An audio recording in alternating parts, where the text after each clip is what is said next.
POV, we're on FaceTime whilst I make my matcha and tell you about the books that I'm reading. Welcome back to Monday Matcha, and it has been nearly 2 weeks and I am in the worst reading slump of my life actually.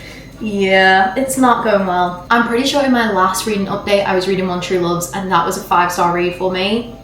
And it's put me in the worst slump of my life. Fair enough, life is busy as well, so it's hard to lock in with reading, but I cannot, for the life of me, lock into a book that I am solely focused on, and it's driving me insane. After finishing One True Loves, I tried to go into The Everlasting by Alex E. Harrow. Bestie Liv has been telling me to read this for months. I'm 70 pages in, and it's just not hooking me. I'm slightly intrigued, but I'm not like obsessed with the world that we're in. I think I've already figured out how the plot of the story is gonna go, so I might be soft DNFing this for now.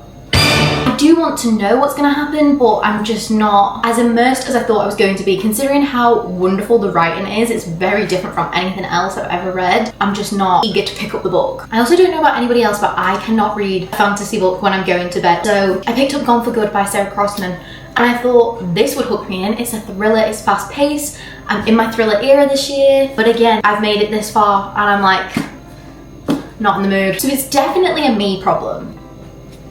I am aware that it is a me problem. However, the problem with that is I don't know how to get out of it. I need help. Please leave any recommendations below to get you out of a reading slump because this is driving me crazy. I will insert my Fable reading stats for the whole month of April. I think I've only read 4 times, but it's annoying because it's not one of those reading slumps where you don't want to read. Like, I actively do want to read. I'm just not engaged in anything I am reading. In other news though, I did go to the cinema last night and watch Project Hail Mary.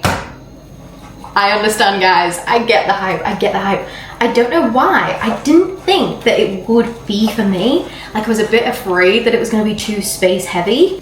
It was incredible. I would say without a doubt that that is Ryan Gosling's best role he has ever played in his whole career. And my boyfriend rated it a 10 out of 10 and he never rates anything a 10. That doesn't speak volumes. I don't know what does. So because I've just seen Project Hail Mary and I'm very much immersed in the space world at the minute, I thought maybe it would be the perfect time to read Atmosphere by Taylor Jenkins Reid, because I just read a Taylor Jenkins Reid book that was a 5-star and I can't get into anybody else's work because it's not hers. So it kind of makes perfect sense for me to read this right now. Is it time? I've been saving it. I don't know why, but I feel like now might be the perfect time for me to pick this up and get out of this reading slump because I'm falling behind, guys. If you haven't seen Project Hail Mary, go and watch it. This is an order. And also let me know which book I should read next to get me out of this slump. Whether it should be Atmosphere, whether it's a different book you recommend, leave in the comments.